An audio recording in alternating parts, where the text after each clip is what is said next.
आज आपको ईमानदारी का ज्ञान बताएगी ये वीडियो। काफी समय पहले की बात है। प्रतापगढ़ नाम का एक राज्य था। वहाँ का राजा बहुत अच्छा था, मगर राजा को एक सुख नहीं था, वो ये कि उसकी कोई संतान नहीं थी और वह चाहता था कि अब वह राज्य के अंदर किसी योग्य बच्चे को गोद ले ताकि वो उसका उत्तराधिकारी बन सके और आगे की भागदौड़ को सुचारू रूप से चला सके।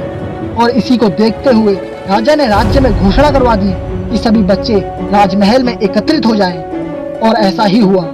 राजा ने सभी बच्चों को पौधे लगाने के लिए भिन्न भिन्न प्रकार के बीज दिए और कहा कि अब हम 6 महीने बाद मिलेंगे और देखेंगे कि किसका पौधा सबसे अच्छा होगा।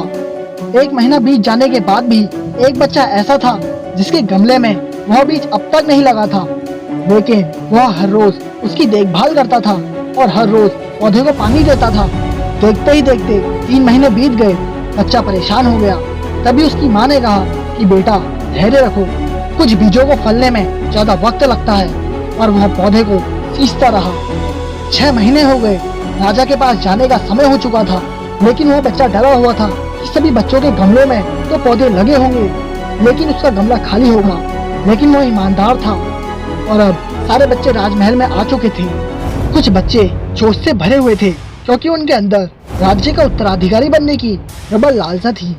अब राजा ने आदेश दिया, सभी बच्चे अपने गमले दिखाने लगे, मगर एक बच्चा सहमा हुआ था क्योंकि उसका गमला खाली था।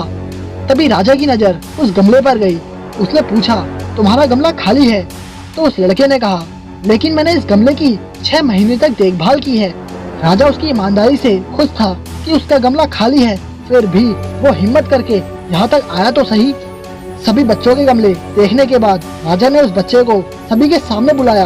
बच्चा सहम गया और राजा ने वह गमला सभी को दिखाया। सभी बच्चे जोर जोर से हंसने लगे। राजा ने कहा, सब शांत हो जाइए, इतने खुश मत होइए। आप सभी के पास जो पौधा है वो सब बंजर है। आप चाहे कितनी भी मेहनत कर लें, लेकिन उनसे कुछ नहीं निकलेगा। लेकिन असली बीज यही था। राजा उसकी ईमानदारी से बेहद खुश था और उस बच्चे को पुरस्कार के रूप में उत्तराधिकारी बना दिया गया। लेकिन हमें इस कहानी से क्या सीखने को मिला? मेरे हिसाब से अपने अंदर ईमानदारी का होना बहुत जरूरी है।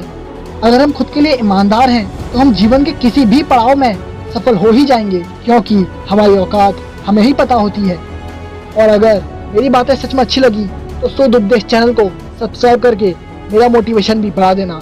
तब तक के लिए जय हिंद, वंदे मातरम।